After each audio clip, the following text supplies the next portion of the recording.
gentlemen, welcome back to the I Don't Be Knowing podcast. Of course, this is Trox, and I'm with your boy Reese. What up with ya? With ya, mate. There we go. Hey, Reese, I've missed your black man. It's so good to be back in the studio with you, bro. How you doing? Hey, I'm good, man. It feels good to be back, man. Like it feels like it's been a while, but glad to be back. Hey, it's been a while, man, and I'll tell you right now. I learned a few things in your absence, and one is that I absolutely missed you on the show, man. Hey, it feels good to be missed, man. Yeah, absolutely. Well, listen, man, speaking of learning, that's exactly what this podcast is going to be about today. This episode is episode 9. We are closely approaching 10, and we are going to be on the I Don't Be Knowing public education train today. This is the I Don't Be Knowing public education episode. Stay tuned. We're going to give you some facts about public education while also giving you some facts about our experience within public education. You definitely want to stick around for that. But one thing I do remember about my public education process, Reese, PE. I loved PE, man. What about you? I loved it. Everything except mild day. Mild day, I couldn't live without that. Man, especially during the summer, mild day, in that like season breaking moment where it started to get really, really hot, especially late summer, that's the worst, man. And you was more fit than me, brother. I was struggling. I needed something to drink every single time, man. I mean, like, it was one of those things you had to conserve enough energy because, after mild day, you got to play basketball. So it was tough, man. It was tough. Did you have PE in the morning or like in the later part of the day? Well, we had football class. Right. That was usually first thing in the morning. But Yeah, I always hated the fact that if I sweat, bro. I sweat bad. And so after PE, man, I would shower sometimes. Sometimes I would just pray about it and stick some deodorant on. But even after a shower, like, I would still sweat through third period. But it was icky, it was uncomfortable, and nothing was more refreshing than like making sure, at least if I can't control my sweat, I'm gonna control my thirst. And so, staying with some H2O, which is this episode's sponsor, by the way, is h2o.com. If that's not a real website out there, if it is, we don't have a sponsor. I'll just tell you that we don't really have one, but people be thirsty and everybody needs water. And speaking of that sweaty butt, H2O comes through with that as well. Come over here and get some of that butt sweat. But with that being said, listen, if you have a product that you think will fit this podcast, and those of you who we're reaching out to because we think your product will fit this podcast, give it a shot. We can run ads like this at the top of each episode, get you some more views, get you some more customers, and have a good time doing it. So again, we don't have a sponsor, but if we did, it would be brought to you by water today. Now, Reese, speaking of water, what we're about to do is give the people a little something to sip on, okay? What we're about to do is warm them up, get them hyped to the point where they start just, rocking a little bit, jocking a little bit, and working up a little bit of a sweat themselves. And in order to do that, my man, I need you to come through with them tunes. I need the baddest beatboxer in all of podcast history to come through with the ones and the twos. Reese, can you do that for me? I believe I might can do that. All right, I'm going to sit back and let you work then. You let me know when you're ready.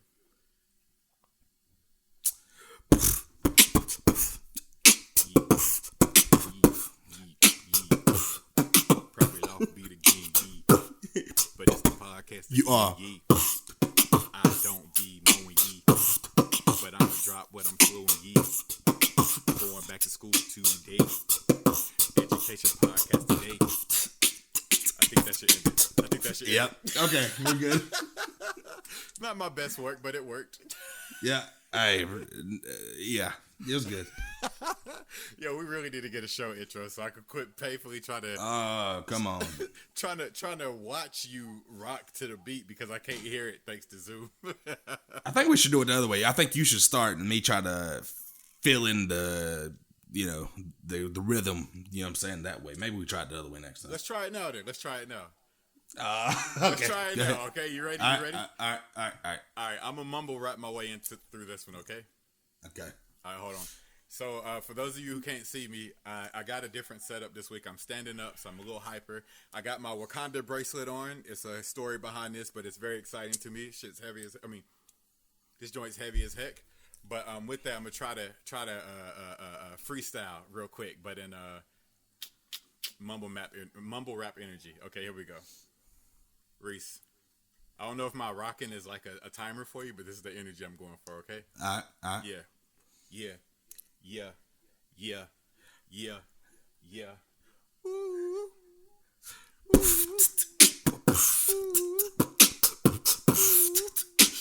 What we come to do, we come talking. Podcast, Millie Rock, straight stalking. Where the appetizers at? We need the money though. Coming through, talking about education though. A little public school, a little public fools. We was in the lacking, rocking, chalking on the move. Won't you listen to us? Maybe even subscribe. We trying to save this thing, not let it die. That's all I got. I don't know if that was mumble rap That was or not. Mumble rap. Let's try. Okay, I think one more. that was Shawty Low. Rest in peace. Okay, yeah. Rest in peace. All right, let's do one more. Hold on. I gotta pull this down over my eyebrows. I think maybe that'll help. Okay. All right. Okay.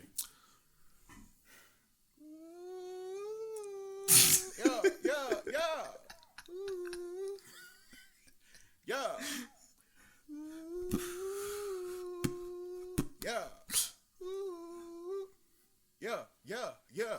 I got my microphone hooked up. I come back with the pasta. Call me the one with the rasta. Microphone up on volume. Got the pack house on the volume. You said that you be flowing, but to me, you don't be knowing. Now tell me you hit that subscribe. Tell me you need the props. And when I come through with the eyes, it's do what y'all with the pod. You say that you need it, we go. Tell me what you don't be know. You see, we act kind of slow, but really we got facts for show. That's all I got right now. that was acapella. Nobody catch that. I couldn't catch it. I couldn't. I tried. Reese, I caught it and threw it back. I was like, I want nothing to do with that. All right, now that we're here, real quick, I kind of feel crappy about doing this. But I'm not. Actually, I was going to say, let's record it one more time. But you know what? We here. We don't be knowing. And that's all that matters, okay? But I do know one thing. One thing I want to do right now is I want to take 5 and shout out our hero of the week as soon as I catch my breath. God, I'm out of shape, bro. There we go. That's the word, brother. Our hero of the week is actually from another podcast. They were one of the first podcasts to follow us on IG. Therefore, we followed them in return, and then we've kind of just been checking on each other, encouraging each other, and participating in each other's content. And on top of that, their content's really thought-provoking, very entertaining, and they're really good thought-provoking speakers. And that is our brothers in Podcast Nation, which is at Inspired Chats. You can find them at Inspired Chats, and the name of it is Inspired Chats Podcast. Just 2 really dope brothers who put out content pretty much regularly, and I've never just and they're on the beat. They were literally at the inauguration, I do believe, and then also with things going on right now, they just always find ways to still get the content out. And when you're starting anything, consistency is key. So for them, I definitely appreciate them. And I think they're onto something. I think they're going to do a good thing. So back into the episode, which is on public education. What we want to do is, I actually want to start with public education. Reese, do you know the origins of public education specifically in the United States? No. I just feel like they take all the poor people and put them in a building. That's what it feels like now. I ain't gonna hold you. Up until doing research, I didn't know. I don't be knowing the origin of public education, at least in the States. But apparently, I'm reading this from people.howstuffworks.com. So, and it reads, by the 1840s, a few public schools had popped up around the country in the communities that would afford them. So automatically, looks like from day one, the education system was public funded, maybe government funded. And the reason that that is even a thing at this point is a young fellow by the name of Horace Mann, I do believe is his name. Horace Mann thought that there should be some type of formal education structure, and he came up with the process. I think that's what happened, but I don't be knowing. And this is all the U.S.? Yeah, Horace Mann of Massachusetts, to be exact, was one of the first real crusaders to be a ride or die for a public education system. And they began calling for free, compulsory schools for every child in the nation. Now, this was in the 1840s. So when they say every child in the nation, it's a different every child nowadays. But with that being said, it seems like it started in Massachusetts. And also, there's another thought catalog behind this, or maybe one in the same. But the wording in the other thought catalog is that the Puritans were actually the OGs of the movement towards public education.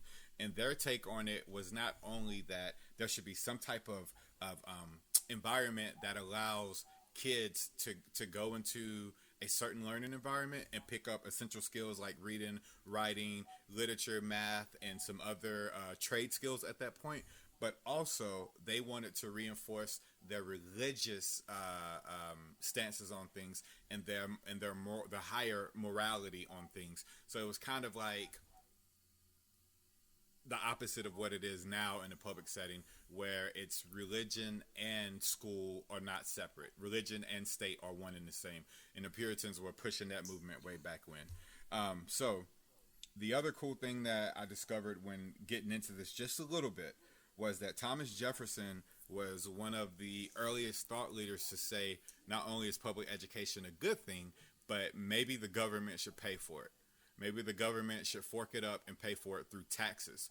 And knowing what I know about taxes back then, I would do wonder, Reese. It might be worth going back and looking at it. I wonder what the first responses to that was. It was like, you want to do what with our tax dollars? I don't know. I'm not a history buff. Do you have a take on that? I feel like probably had some fight back on that. Like, Johnny ain't going nowhere but out there in that field and plowing that field up. Exactly. And that's the other thing I was thinking about too, is first of all, if I'm a farmer or if I'm doing for myself, you want me to send my little helpers to this thing that I already kind of don't believe in, and you want me to spend money that I'm struggling to make for myself to pay for this thing. So you're taking away my worker while also forcing me to pay for that. I'm pretty sure that didn't go over very well back then. Yeah. I definitely not. Yeah, I almost probably in sections of the. Because surely in the early stages of America, the where the colonies came from and stuff like that, they had to have some type of school. You know what I'm saying? So it ain't like it was. Is that moonshine? They had to have some type of basis of education. You know what I'm saying? Wherever they came from. You know what I'm saying? So it ain't like America invented school. Right. It was just what the system was going to be here. So, I don't know. Yeah. And gosh, again, it keeps saying the American school structure.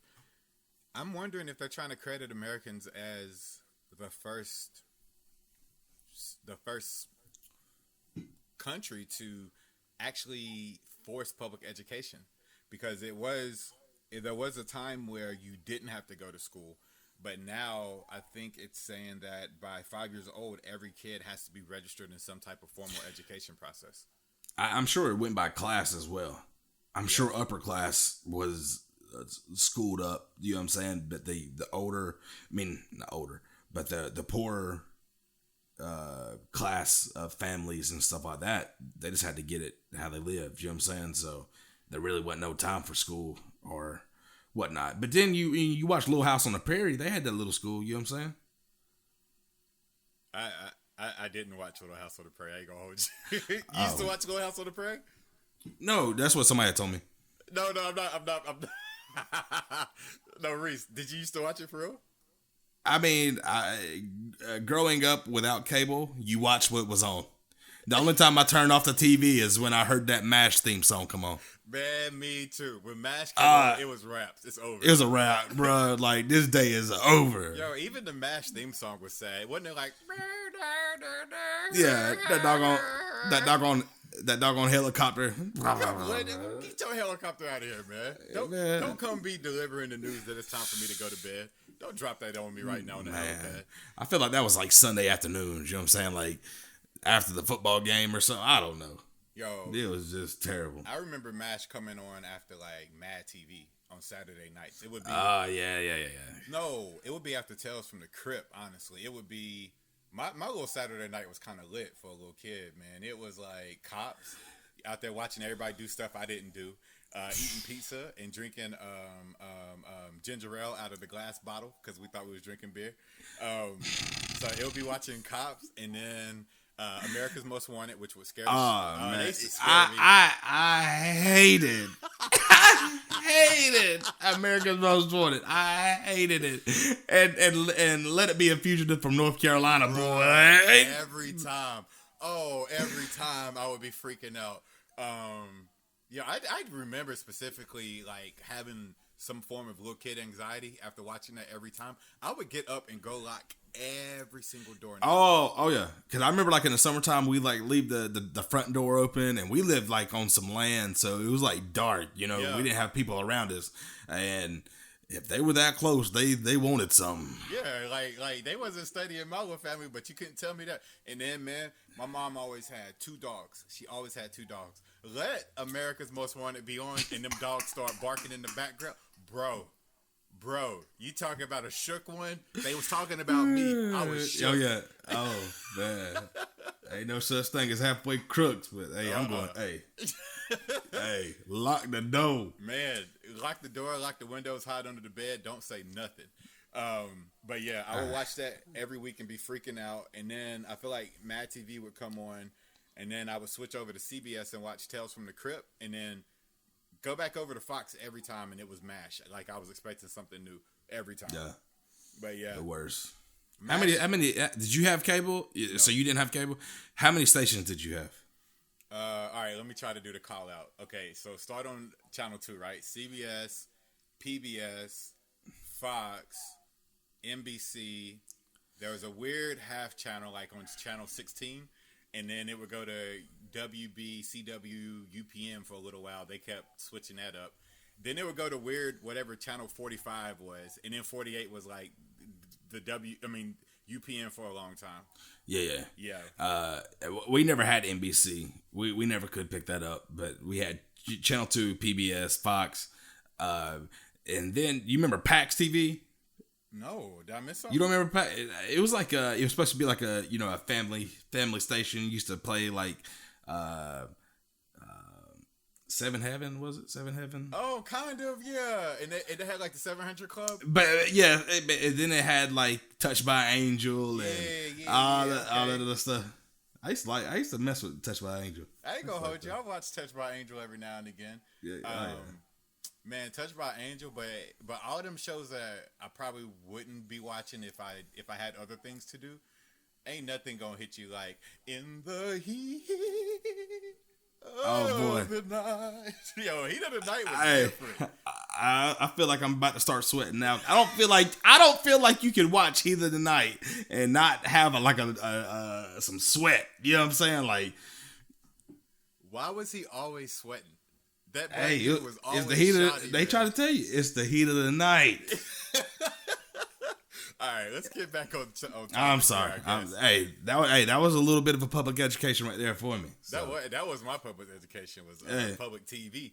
And we had. I said let's get back, but then I couldn't leave out my favorite, which was the show, the Spanish network, the Telemundos, and them that would we didn't get that. Yeah, I had it. You know, we had it towards the end of my tenure on public TV. But yeah, back to public education. So yeah, skipping way ahead here. 1954, there's the iconic case that ended segregation, which was Brown versus the Board of Education.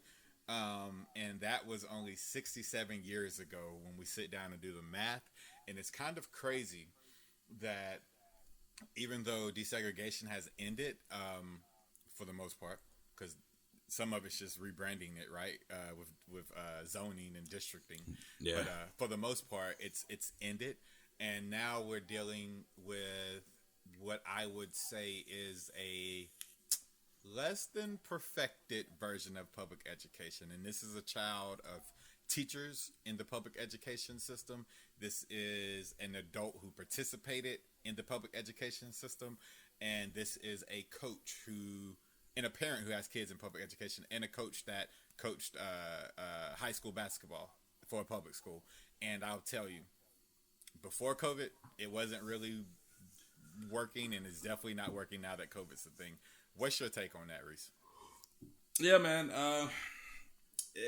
It's tough. I mean, I can definitely see it being hard with kids that already struggled with in person, and then you give them a computer and remote learning and expect them to thrive.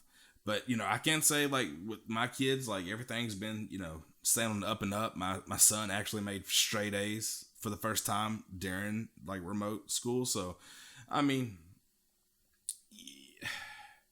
I don't know. I mean, and I know there's going to be some type of curve when it comes to what our kids are actually learning right now. And what I'm saying, and what's retaining in their heads and stuff. So, well, let me ask you this, because first of all, let me throw this out there. When I say it's not working, I'm not talking about teachers aren't working hard, and I'm not talking about kids aren't trying, and I'm not saying that education isn't being exchanged and all of that. What I think I am saying is my experience.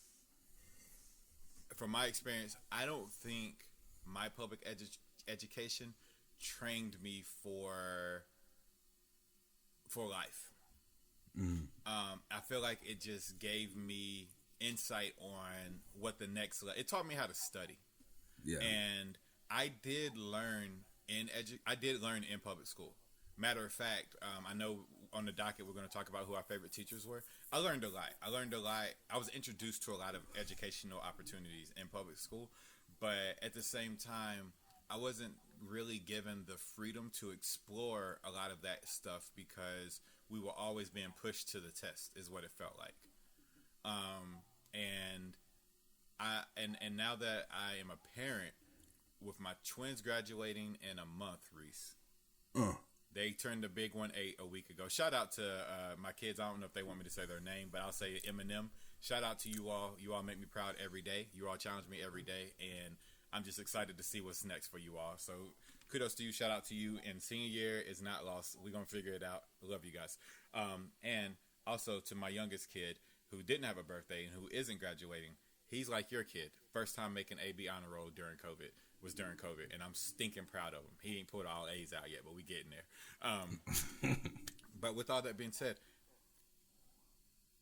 I don't know what the fix is. I know teachers are underpaid, teachers are overworked, and teachers don't ever get the credit that they deserve. And it kind of feels like the government.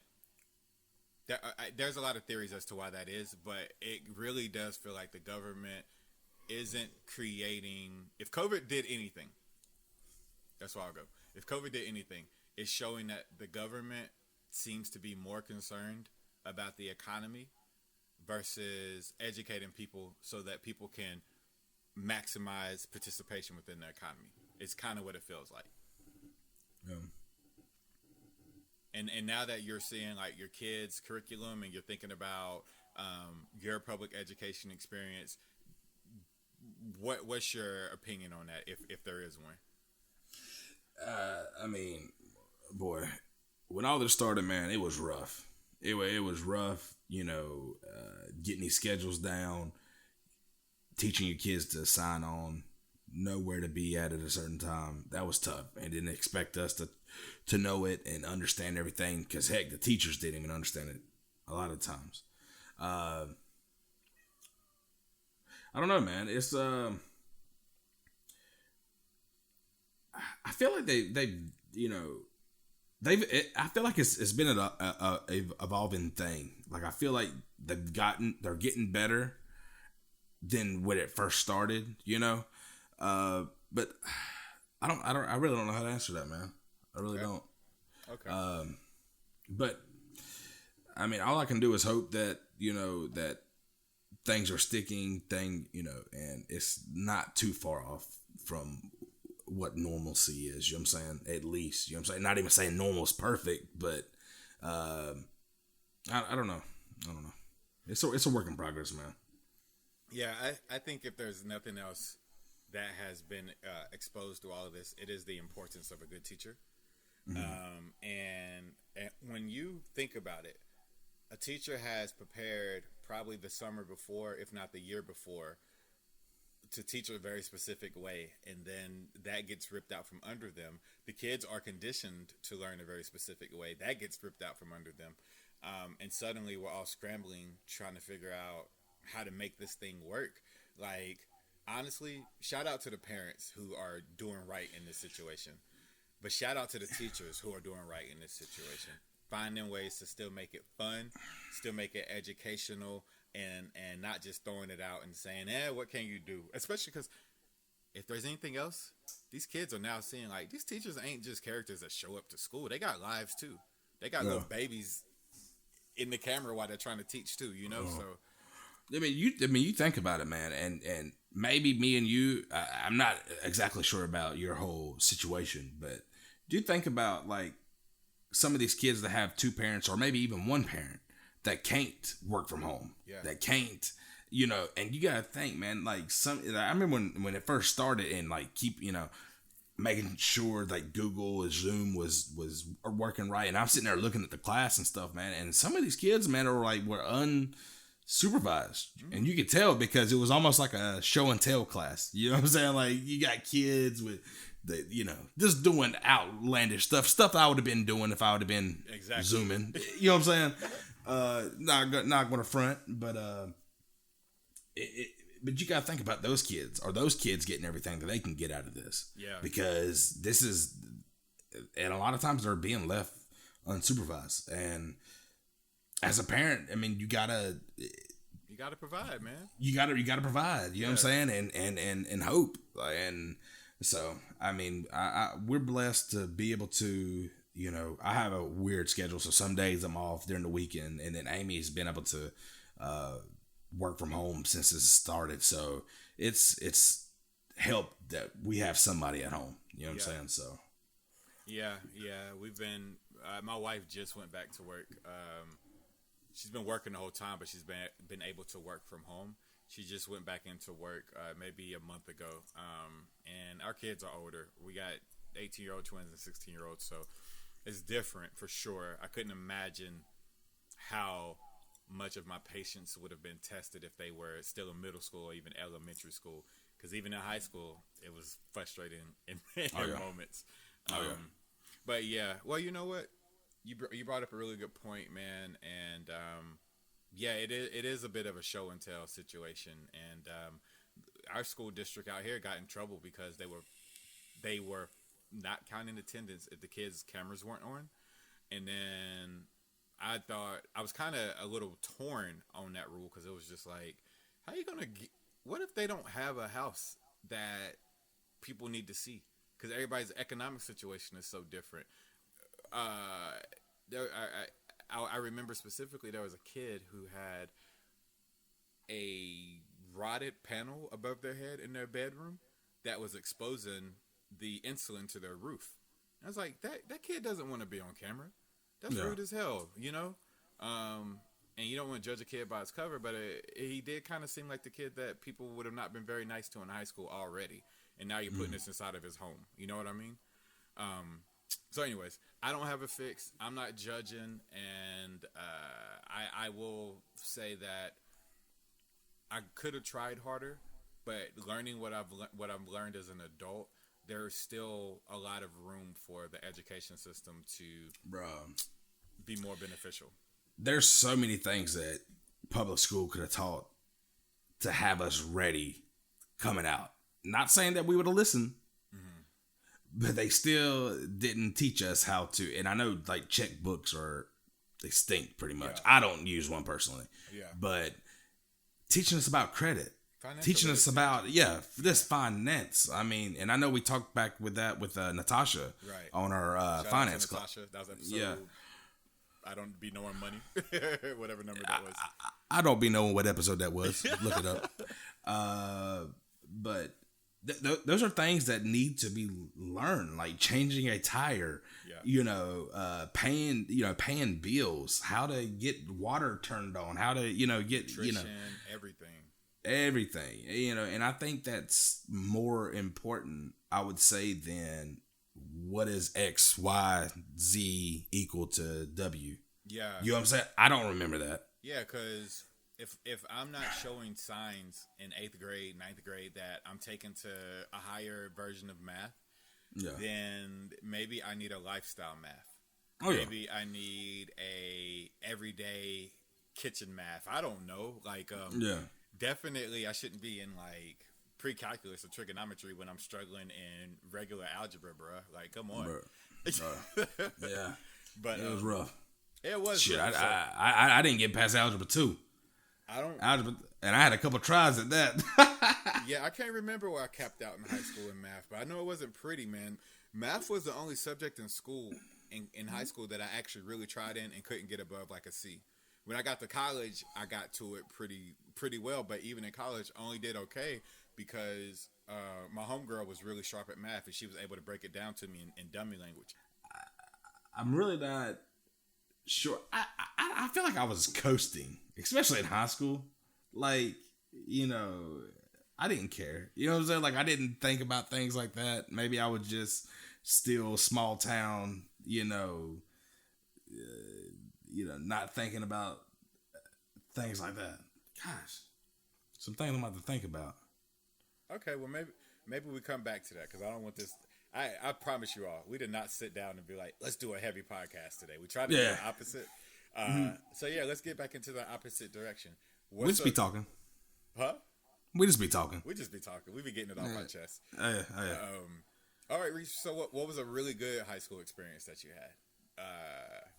That I guess would say was at the expense of the actual high school, not just you and your friends, but something the school did well. How about that? Something the school did well. Or easier, who was your favorite teacher and why? How about that? In high school. In high school. In high school. Are we saying names and everything? Since we're saying something really nice, yeah, I think we can. Yeah, I feel like I had a couple good ones. I can't remember her name. That's a shame. We saying names because I can't remember it.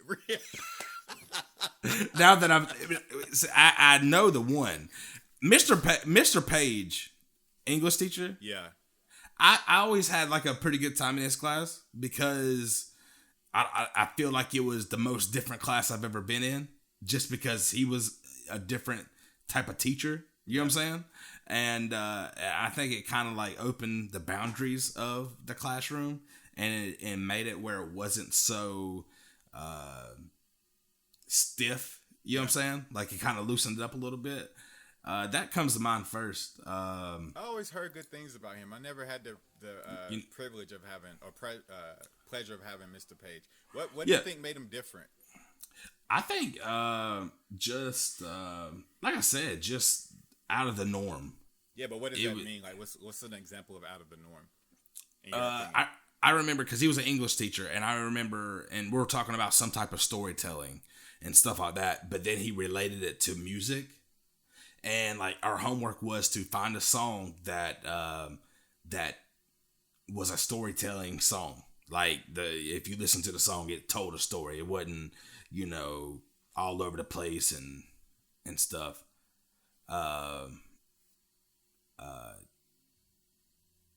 So yeah, that was pretty cool. I remember that lesson. But then just the way that he would, like say if he was reading a passage in a book or something like that, how like over the top and dramatic he was while reading it, kind of had you, hooked like that as well. Gosh, what is her name? She's an English teacher too. Miss Kroom? Miss Kroom. Miss Groom. I like my class too. My classmates in that when I had her too. Yeah. Miss Columbia, she was good. I liked her. Yeah. I think your take on Mr. Page is probably why my favorite high school teacher is who I'm about to speak on, and that is Miss King. Did you ever have Miss King? She was I did. Social studies. Yeah. She was younger, right? Yeah. I remember. Social studies and poli sci. But I'll say this, kind of like the same way you painted Mr. Page, or how I interpret it, was that he just seemed to actually really care, really be present, and really be excited about what he was doing. Yeah. And Miss Page was Mrs. Page. Wow. Mrs. King was the same way for me, because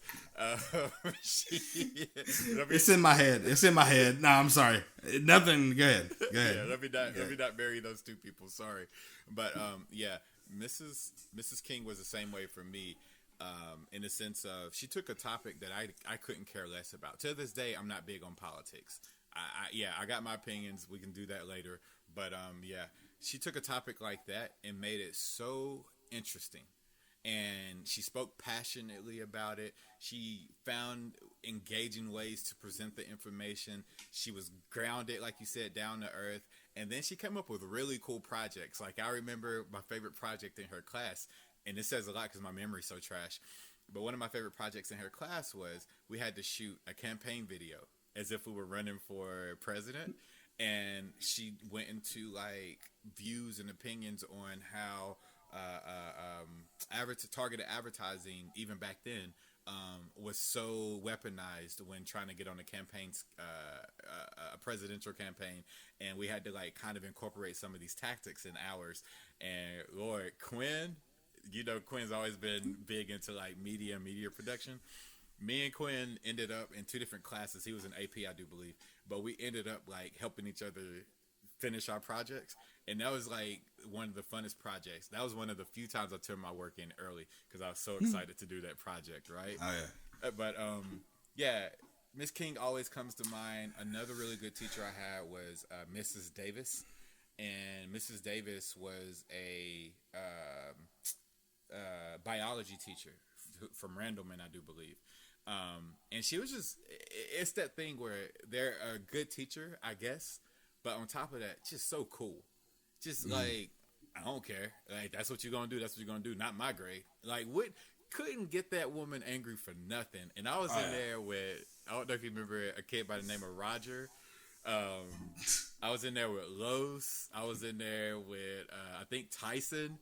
But yeah, she would just sit there, and quite often we would get into arguments about Carolina versus Duke while still being educated. It was so crazy. But yeah, finding ways to speak to teach your students versus teaching a class is what always I appreciate about a good teacher. So I forgot about Mrs. King. She was a good teacher. I remember. Good teacher. I wonder if she. I don't know any of our high school faculty at the time. Yeah. Do you? I'm not really sure. Do you add old high school teachers on Facebook or anything like that? Do you have any Facebook friends? That looking for me. Oh no.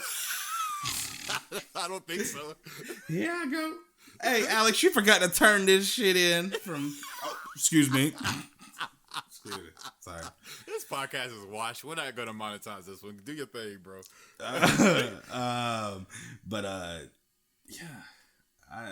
Man, what are some of your, like? I never really was a bad kid. Like, I was just, you know how we were. We were just goofy. We were goofy. Yeah, definitely goofy. I lived for the laugh. You know what I'm saying? Like, I needed that. I needed that laugh. Yeah. And like, being in a bad class though was just a wild experience.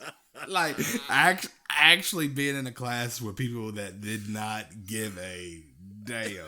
Like, those were some of the craziest classes to be in. Hey, all right. Since you bringing that up, let's give another teacher her roses. Mrs. Collins. First of all, Mrs. Collins, Courtney, if you hear this, please pass this up to your mother. Anybody else who's in contact with Mrs. Collins, let her know. Reese, let's look at the camera. All right, first of all, we are sorry for the hell we raised in your class. Yo, Miss Collins, honestly, you are a really, really good teacher, and you were very, very engaging, and most importantly, you were so patient because you put up with all of our BS. Yo, who was in that class? It was me, you, Dirt. Who else was in there? It was that weird kid who used to always sit back and look at us like we were freaking exhibits in the front seat. I think his name was Daniel, bro. I can't remember his name right now. Who else was in there? It wasn't just me, you, and Dirt laughing. Bro, I can't remember. Wait, I remember as class? Brittany. Don't say last names. Oh. But yeah, I don't remember, but I don't. My memory is terrible. I remember that class, but I can't really remember situations. All right, so if we're gonna bring it up, we gotta get inside the numbers just a little bit, or this is a wasted topic at this point. So, for reference, Reese, first of all, was that a class you were talking about when you were painting this image of a class full of craziness? That was not the first one that came to my mind. Okay. Well, first, let's pause there then. What class did come to your mind? It was Mr. Cox. He taught science. Okay. And he was a younger, like, he was a, I don't know if you remember who he was or not. I know Cox or Big Cox, because there was a Big Cox there too, right? Big Cox. Okay. And I remember, man, like, that class gave him 100% hell. Like, we were in a trailer, so it was one of those things. Is this the class where the kid jumped out the window? Yes, bro. I remember him being so mad at us one time, and he was chewing us out. And you remember at the end of the day, it might have even been a Friday. You know, Mr. Todd come on the intercom and, you know, the football team got a game. You know, let's, you know, get behind. You know, usually Fridays the announcements at the end of the day were like really over the top, especially around football time. Yeah. But he got so pissed off, bro, that he jerked the intercom out of the wall. What? Because it interrupted one of his digging ins on us. So he was in there chewing y'all a new one. The announcements came in, and he was like, "Nah, forget that. I still got stuff to say." I got stuff to say. And he ripped it off the wall? Ripped it off the wall. That's crazy. That is crazy. That was probably, I'm pretty sure Dirt was in there with us. And yeah, we had a kid sneak out, like tried to skip the class came to class, but like tried to, you know, get out of that like through a window, and he got caught. Yeah, because pretty sure. Just to paint the image, y'all, like these trailers had legit house windows. It wasn't like no little square kitchen sink window. They were panels. They were like 50-inch TV windows that we as students could slide up at any given moment. And I ain't gonna say, I think his name started with a K, who I'm thinking of. I remember he literally did a tuck and roll out the window when the pop quiz started. He said, "I'm out." Tuck and roll out the class. This is a different class, but also in the same trailer park. Yeah. First of all, we had a trailer park as a school. I'm gonna leave it right there, but as you were. A lot of people are. You know, Ashboro, man, they're building a new trailer park. They took half their practice field, and they're putting trailers out there. And they just built an addition to their school. That's crazy. That's crazy. Crazy. Yeah. Ashboro's doing it right now, though, ain't they? What, in education or I'll say athletics. I don't know about education. I don't know. Didn't the girls go to a state championship? Oh, they did. Yeah, congratulations, man. I hate they lost, man. That was they lost? Yeah, they lost. But I was cheering for them, man, because I got some friends that were like, there's their nieces and cousins and stuff like that. So yeah, you know how it goes. You know what I'm saying? Like, we always had that rivalry. Not when we were in, if we were in high school and Ashboro went to the state championship. No, I'm hating on them the whole way. But now, like, if a Randolph County school is making it to the state championship and has a good team, I'm rooting for them. I say that for every school except two, and I'm not going to say that just in case they got listeners here. I'll say that to you offline. But yeah, two schools I'll never root for, and that's because experiences were experiences. Randolph County? In Randolph County, yes, sir. I was going to say, it ain't Jordan Matthews' fault you left your helmet in the bathroom. Hey, no, I mess with Jordan Matthews. That's Chatham County though, but I mess with Jordan Matthews. I know. Yeah. JM was all right with me, man. I always kind of wanted to go to that school just a little bit. I ain't gonna hold you. They just seemed cool over there at Jordan Matthews, man. It was like, yeah, look at those groovy cats, man. them groovy jets. Yeah, them groovy jets with them good haircuts. You know, I want a haircut from Jordan Matthews. No, literally, I would go to that town to get a haircut on Fridays with Taji, and we'll get McDonald's. But okay, yeah. So that was definitely good teacher experiences, and then silly classroom experiences. You brought up that one. We had a science teacher too. Who was in the trailers, but it wasn't Mr. Cox. I can't remember his name to save my life, but he was always doing what I felt like was illegal experiments. His classroom looked like a mad scientist laboratory. He had like all these recycled microwaves. He had all these like test tubes with residue still up in them, and if I remember correctly, not digging on him, he was too smart to be a teacher. I'll say that right now. He seemed to have some type of skin condition where it looked like he had mold crawling up his neck. It was a lot going on, but he had a full beard and he was short. He looked like a little Pixar character, honestly. But I still remember best classroom experience in his class was he had created some solution and put it in his test tube, and he would be so focused that the whole class would be doing everything else except paying attention to him. And he would teach as if he was the only person in the room. He did not care. But this day he was so excited. He was like, okay, watch this. He drops a gummy bear into the solution, and without no fire, without no heat, the gummy bear starts reacting as if a firework is going on inside the test tube. And we all just kind of lean in like, whoa. And there's a specific person we all know. Again, his name starts with a J, and his last name ends in an ER. Okay, very funny class clown type that we went to school with. He's sitting in there, and he sees that firework happening in that test tube, and he goes, "Good God, D, that is witchcraft!" and jumps out the window. He jumps out the window, and the teacher doesn't care. It was just like, You didn't see that? He's like, I don't care. Let him do what he's got to do. I don't care. And still talk. The other thing he used to do is to get our attention when we were like doing the most. I'll say he did it once. I don't know if he did it repeatedly. He would put CDs in the microwave and then cut the microwave on. Have you seen what that does to a microwave? Oh yeah, it goes in. He definitely did that at least once when we were not paying attention to him. But poor teachers, bro.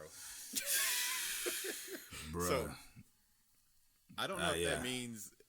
Does that mean that the public education failed us, or we failed it? I think it's a mixture of both. You know what I'm saying? Like, I wasn't there for it. I was there for the laughs, man. I wanted the funny, and that's it. Might as well be in clown school. Yeah. Okay.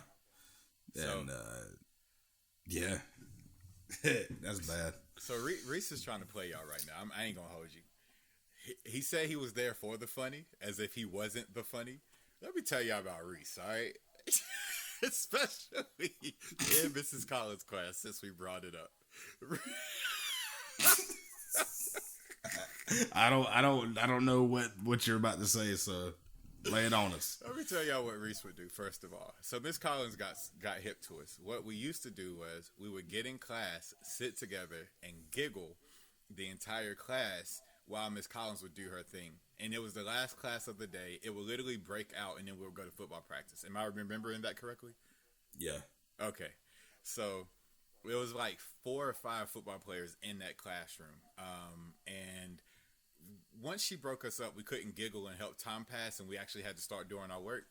Reese got hip to the fact that if he can ask a thought-provoking political science question at the top of class on current events, Miss Collins, who was so passionate and excited about all things current events, especially in the political news aspect, she would spend the entire block talking about that thing, and then we wouldn't have an assignment. So she probably thought Reese really cared. But the whole time, Reese is in there asking a question and getting her off topic. But what is so funny to me was she broke us up. Reese ended up sitting in the very middle of the class. Correct, Reese? I believe so. I can't go that far. And Reese just had this like little curly haircut at the moment, like a curly fade. And all I could see was Miss Collins getting ready to start teaching. And next thing you know, that little curly hair would pop up, and then that hair would go up, and then Reese would go, "Hey, Miss Collins, did you did you catch the late local news last night?" And for the life of me and Dirk could not figure out if Reese was pulling this out his butt or if he was like actually watching the news and bringing it in the next day. I told you, man. I only had 3 channels, so like, hey, we're gonna tie this together. I told you it was public education. Miss Collins, did you see that episode of MASH last night? Oh my gosh, bro. But yeah, that's crazy to me. You just had to get by, man. Like I really do. I miss high school. I wish I would have, gave it probably a little bit more, But at the same time, high school's not a make it or break it. You put a lot more pressure on high school than you really need to, because at the end of the day, high school matters, but at the same time, it doesn't matter as much as you think it does. Being a person who went to high school too, obviously, and then graduated from undergrad, I kind of, in hindsight, it's a matter of this. High school definitely needs to be way more of a public service plus education experience versus public education. And public service aspect is everything we talked about. It should be creating a safe place for kids to get counseling and resources that they don't have access to at home, while giving them skills to immediately enter the workforce and have a decent chance at making money. When I found out how much electricians and plumbers make, especially if they get into a union, depending on where they live in the United States, with 0 years experience, I was like, why was that never talked about in my career tracks at school? It was always go to college, go to college, go to college. Oh, that's what I wanted. I picked I want the 4-year pathway. That's what I want. That's what I gotta have. And never once. And like, I look at, hell, I just now found my path in life of what I want to do recently in probably the last 3 to 4 years. Yeah. You know what I'm saying? Honestly. And I don't know what I could have changed to connect me. I just felt like it was almost life. Life had to just happen. You know what I'm saying? For it to get me where I'm at now and the mindset. But there's definitely things that I wish that were taught in school that could have went hand in hand, even if I didn't know it. You know what I'm saying? But yeah, that definitely wasn't given. I don't think there was enough. And that's tough, because of the budgets and stuff like that. Like, you can't have but so many teachers, and it's hard for, when the students outnumber the teachers 10-1, probably more than that. Damn. To actually know their personality, know their goals, know their path, without even them knowing it, and guiding them in the direction that they probably need to go, Yeah. I'll never forget in high school, this was post-football season, I think our senior year, Jeremy we had a really competitive advanced PE basketball class. Yeah. And it was like all the athletes a majority of the athletes ended up in this PE class. And like, we would occupy one half of the gym and play full-court basketball, and it was tournaments. I was always organizing stuff, right? I was organizing tournaments during PE. And I remember one day, I don't know who started this thought process, but you know me, Allen Iverson was my favorite player. Till this day, still is.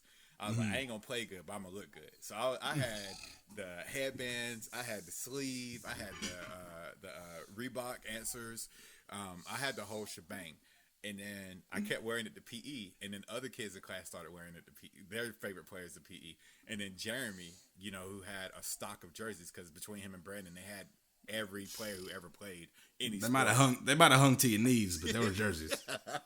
Oh, dipset style. Oh yeah, yeah. Doppy.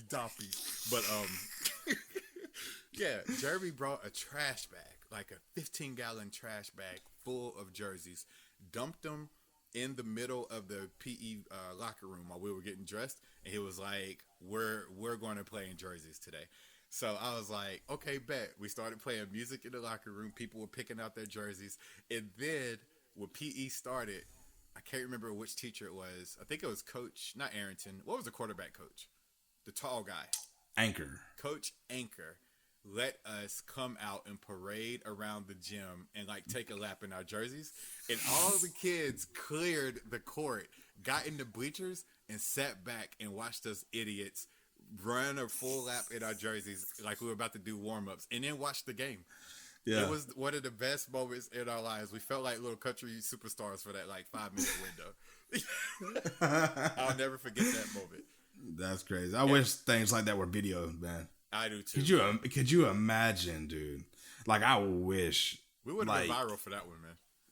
Gosh, man. I wish if one thing I could take from like our kids, youth right now is just I wouldn't take the social media. No. Okay. No. But just the access to cameras, decent cameras. Mm-hmm. You know what I'm saying? Me and Amy, and we don't have to stay on this topic, but it was just, but me and Amy, there was this documentary on Hulu called 90s Kid. And I don't know if you remember the show, and I don't remember it, but it was, I can't remember her name, but she was like some child actor. But she would videotape everything. She would just videotape of her and her friends. But her friends were like Hollywood actors. You had young Leonardo DiCaprio and just all these youngins, but like now are like top tier actors, and just hanging out doing kid stuff. But she recorded everything, never deleted a voicemail. Yeah, and she put this documentary together. But like watching that, like almost made me sad to think, man, like what I would do to be able to look back at some of our like craziest childhood memories, man. Yeah. That'd be wild. But yeah, that's yeah. Do you remember Coach Roost? Miss Coach Roost? Was he a PE teacher? Yeah, he was. Yeah. Pretty okay, much. I know he was like a coach or whatever. I couldn't remember if he was a PE teacher or not. But do you know that I'm friends with him on Facebook, man, and he is the strength and conditioning coach for VCU. I didn't know that, but I'm not surprised. He's always a super fit guy. Like he took his craft serious. Oh yeah, but for the VCU basketball team, and the March Madness has started like a week ago or whatever, and I had been like, because he'd been posting a lot of videos about them getting ready and going to the NCAA tournament because they made the tournament this year. And, man, came to game time and they had to forfeit because they got COVID cases. Man, that's rough, man. I hate that, man. Shout out. They hadn't had a COVID case all year and then get to the tournament and had to, forfeit, man. That's so shout out to Coach Roos, man. I hate that for him, man. I was excited to to see that behind the scenes footage. But yeah, okay, so we'll go ahead and wrap it right here. Favorite high school memory, if you can narrow it down to one. And maybe it's not one singular thing, maybe it's just an overall energy. I do have my one, but yeah. My favorite energy in school was either before school, lunchtime, when we would all commune in the commons right in front of Mr. Tinker's class. We had that little rail we held down. But that was always just a fun time, a roast time. When you seen people coming up from the parking lot, you know what I'm saying? Like you couldn't wait to talk crap about something about them. You know what I'm saying? Hey.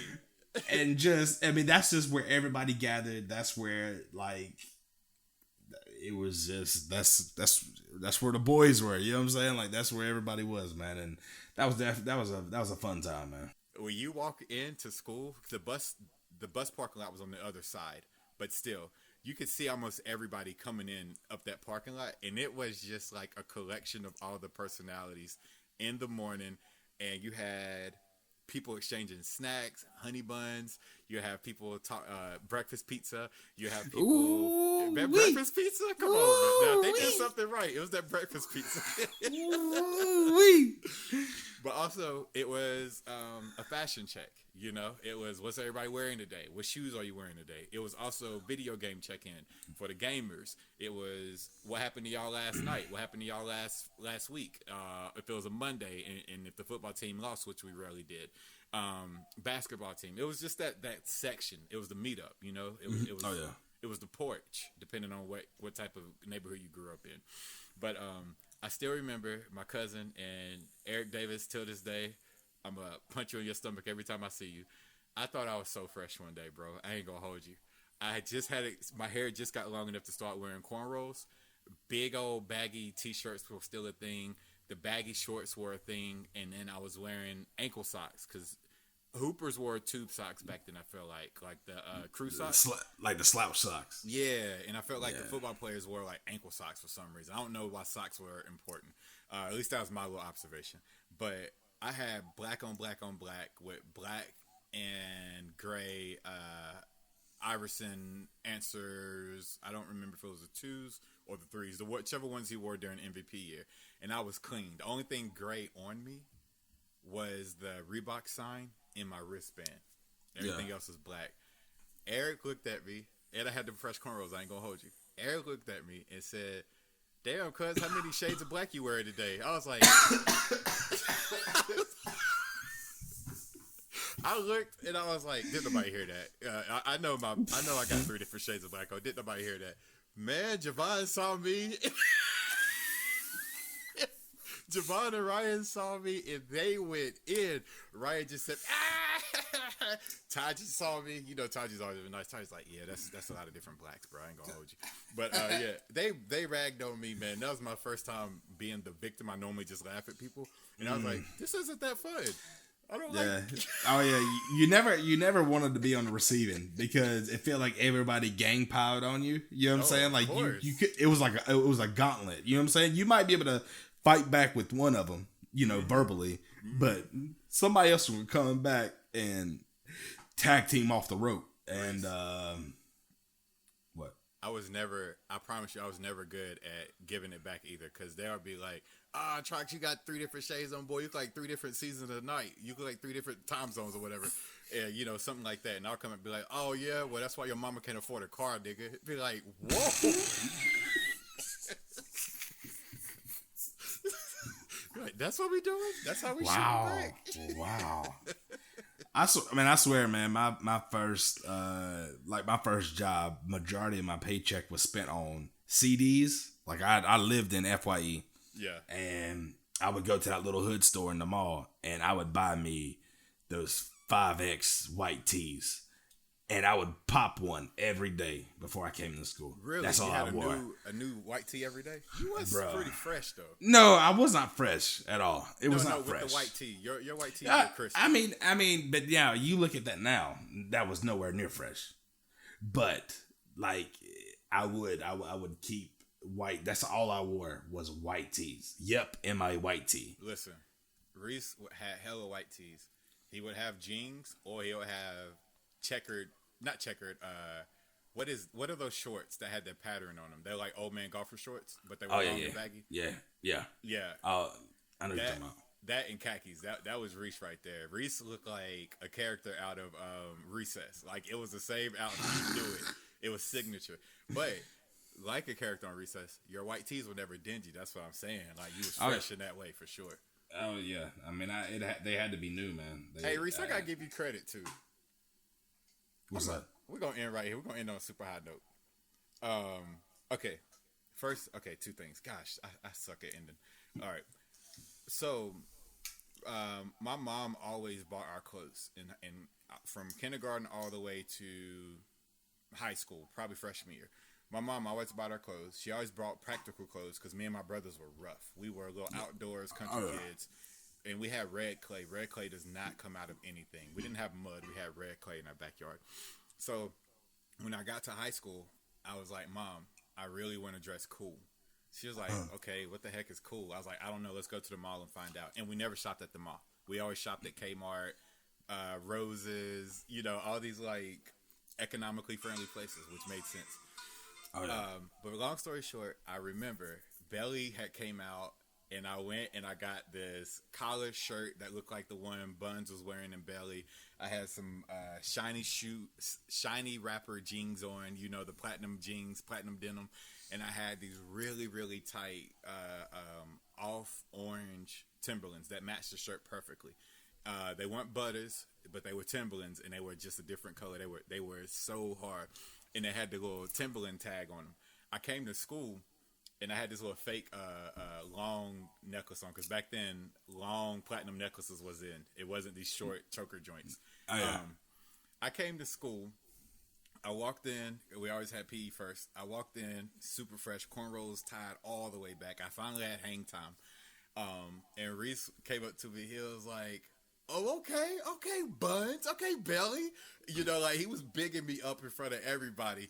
And then him getting overly, because Reese used to be the best hype man, but him being so excited to see me in these threads, everybody in PE was like, damn. And then Reese, you don't even know you gave me an assist. The girl that I was crushing on that whole semester peeped the game that day, and we started talking that day. You know, and it was, I was just like, Reese gave me that assist, and I never gave him credit for that. So, brother, I appreciate you being who you are and being silly that day, but also, like, forget everything I just said. That little sense of esteem was really, it's something I've always remembered. And I try to. Really? Yeah. To this day, I try to give other people that same energy. If it's a stranger on the street, if they fly and their head is down, I've been known to say, you can't be walking around with your head down looking that dope. You know, and you just see their whole demeanor shift. When I was coaching kids, even if they didn't dress cool per se, I would find something to like compliment them on. You know, whether it's just like, don't nobody work harder than so and so. Oh, look at the boy's shoes today. He got both of them tied up. That boy ready. You know, and you kind of see him awkwardly like. But yeah, just remember, like to this day, that little esteem, like kind of, is something I'll never forget. That's what's up, man. Well, you know, that's obviously. I mean, that's something I would do, but never knew the effect of it. Hey, everyone! This has been another episode of the I Don't Be Knowing podcast. This was our take on public education. We gave you some facts, we gave you some opinions, and we gave you some stories. And I hope you enjoyed that format. This might be the way it goes going forward. What do you think, Chris? I'm down, man. I enjoy that shotgun conversation with you, man, and I feel that always brings out the best in us.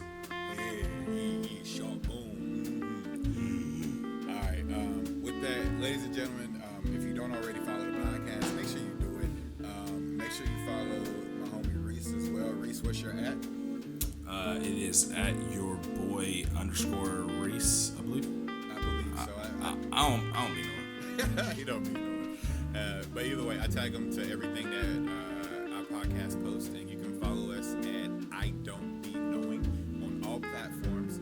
And if you find us on IG first, we have a link in our bio that will send you to everything from the YouTube channel all the way up to our iTunes podcast channel as well. But yeah, this was a lot of fun. And if you don't do anything else, I need you to do 3 things before we get up out of here. First and foremost, I need you to go to our iTunes and leave us a 5-star review. Let us know that you're feeling the show, and as we start getting more 5-star reviews, I'm gonna start reading them on air. I wish I came up with that idea, but I really like it. So we'll start doing that. Go leave us a 5-star review. It helps in so many ways that aren't even worth explaining right now. Number 2, if you got a teacher that you gave hell, or if you have a teacher that impacted your life for the positive, take 5 and look them up and just tell them thank you. Tell them sorry or tell them thank you. Either way, because teachers. You can do that. You can do both. Yeah, do both. Why not? As a matter of fact, do both and let us know about it. Let us know how it went. You know, you never know. That teacher might be still having a lasting impact on your life in some of the ways that mine did. And then last but not least, you see somebody out there, you see him struggling, you see him having a rough day, just walk up to them, remind them that they are important and that they are valued. And at the end of the day, there's always room to make new friends. You know what I mean? Let's be friends. Let's be friends, people. That's this one. We'll catch y'all next time. Episode 10 is on the way. Y'all check us out. Recommend it. And I hope y'all have a good, beautiful